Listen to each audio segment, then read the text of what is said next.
Mesdames et messieurs, bonjour et bienvenue à tous dans ce nouveau numéro du rappel de l'actualité de la semaine.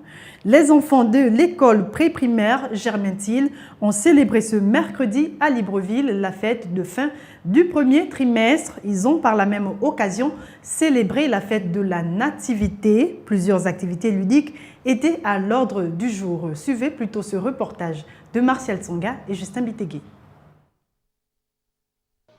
Ils ont chanté, dansé, crié, joué au sketch, déclamé quelques poèmes en français et en anglais. Ces enfants ont bu et mangé pour célébrer la fin du premier trimestre en beauté.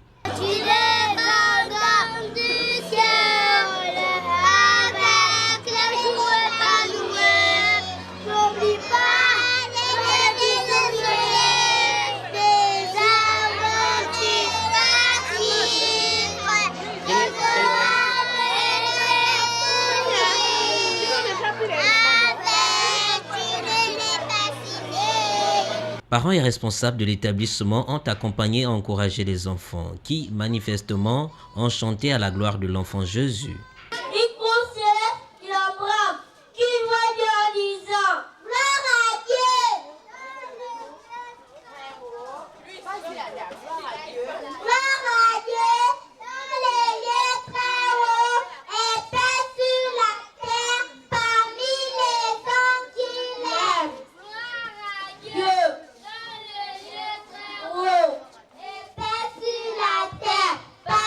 Pour le lieutenant Florentine Matsanga Diesi, la fin du trimestre est un moment de réjouissance pour les écoliers. C'est le moment qui permet l'adaptation, la familiarisation et la mise en confiance des enfants.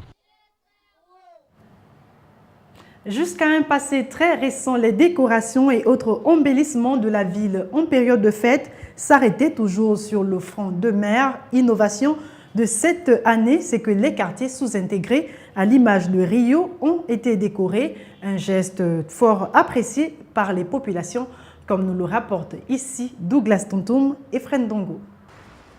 Sapins et autres décoratifs lumineux visant à embellir la ville en période de fête s'imposent depuis quelque temps dans la capitale gabonaise. Comme chaque année, le front de mer de Libreville est déjà orné. L'innovation cette année 2013, c'est que les décoratifs s'étendent en dehors du périmètre habituel. Déjà, c'est une bonne chose, puisque il y a longtemps, ça ne se passait pas au niveau des grands quartiers comme Rio.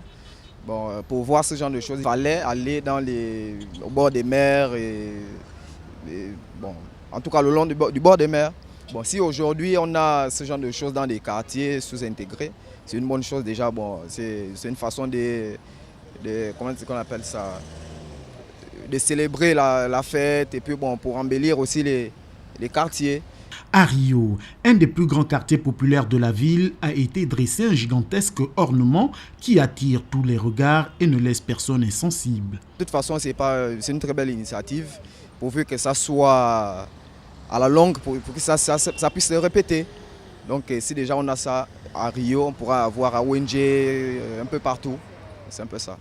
Cette action qui tend à se généraliser n'est cependant pas encore effective dans tous les arrondissements, encore moins dans tous les quartiers de Libreville.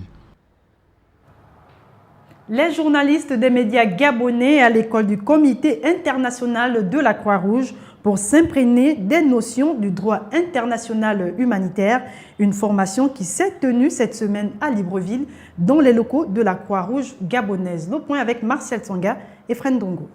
C'est au siège de la Croix-Rouge gabonaise de Libreville que les journalistes gabonais en formation s'imprègnent des notions du droit international humanitaire.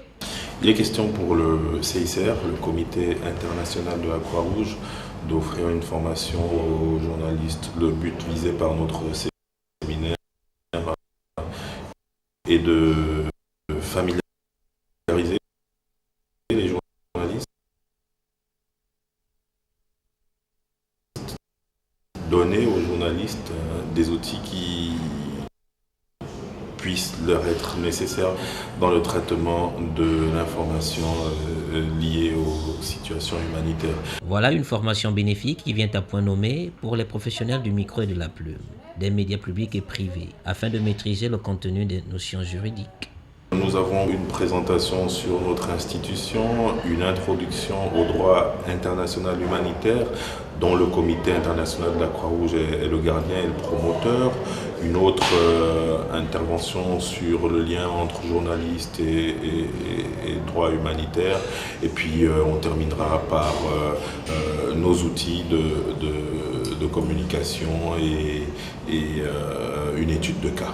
Protéger, assister les victimes civiles et militaires en temps de conflits armés, visiter les prisonniers de guerre et les détenus civils, fournir nourriture, eau et soins de santé aux civils, sont entre autres missions assignées par le Comité international de la Croix-Rouge.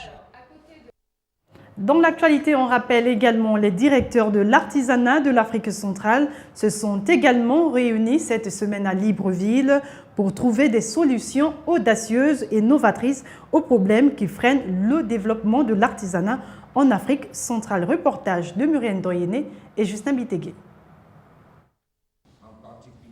Première rencontre du genre, les réflexions des experts seront axées sur les approches concertées pour un développement harmonieux et durable de l'artisanat dans la sous-région. Démarche soutenue par les partenaires au développement.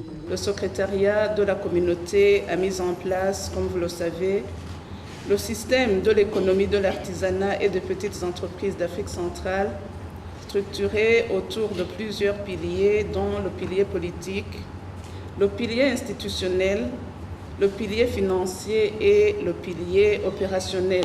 Important outil d'intégration sous-régionale et africaine, le secteur de l'artisanat a plus que besoin d'un coup de pouce. Cette réunion de Libreville doit aussi nous amener à imaginer des solutions audacieuses et novatrices aux problèmes qui freinent le développement de l'artisanat en Afrique centrale. Et en dépit de ces énormes potentialités artisanales, l'Afrique centrale devrait désormais penser à de véritables politiques artisanales de base. Malgré ce fort potentiel, les politiques artisanales dans la zone CEAC étaient non coordonnées et n'avaient pas une base de collaboration certaine. Aujourd'hui, nous pouvons dire que cette base est en marche. Les différents États de la CEAC sont donc invités à harmoniser les politiques artisanales en vue d'un meilleur développement de ce secteur dans la sous-région. Et on termine avec cet atelier sous-régional animé par l'Organisation de coordination pour la lutte contre les endémies en Afrique centrale, cette semaine à Libreville, sous le thème « Lancement officiel de la mise en œuvre de la politique pharmaceutique commune dans les pays membres de la CEMAC ». C'était en présence de l'OMS et du ministère de la Santé du Gabon. Reportage de Douglas Tanto. Conduit depuis 2005 par l'Organisation de coordination pour la lutte contre les endémies en Afrique centrale, OCEAC, le processus d'harmonisation des politiques pharmaceutiques nationales, dont les travaux des experts se sont ouverts ce mardi en prélude à la conférence de lancement de la mise en œuvre de la PPC, qui serviront de socle pour l'exécution des activités, ont pour objectif mettre à la disposition des populations de l'Afrique centrale des médicaments de qualité à coût abordable, d'en assurer la sécurité d'emploi et l'usage rationnel pour une amélioration de leur santé constitue l'objectif principal de la politique pharmaceutique commune des pays de la communauté économique et monétaire d'Afrique centrale.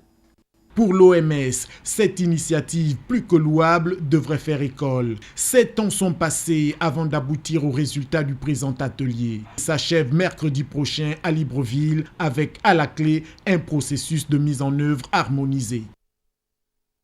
Point final à cette émission. Merci pour votre attention. Restez en compagnie de l'actualité sur les www.gabonnews.com.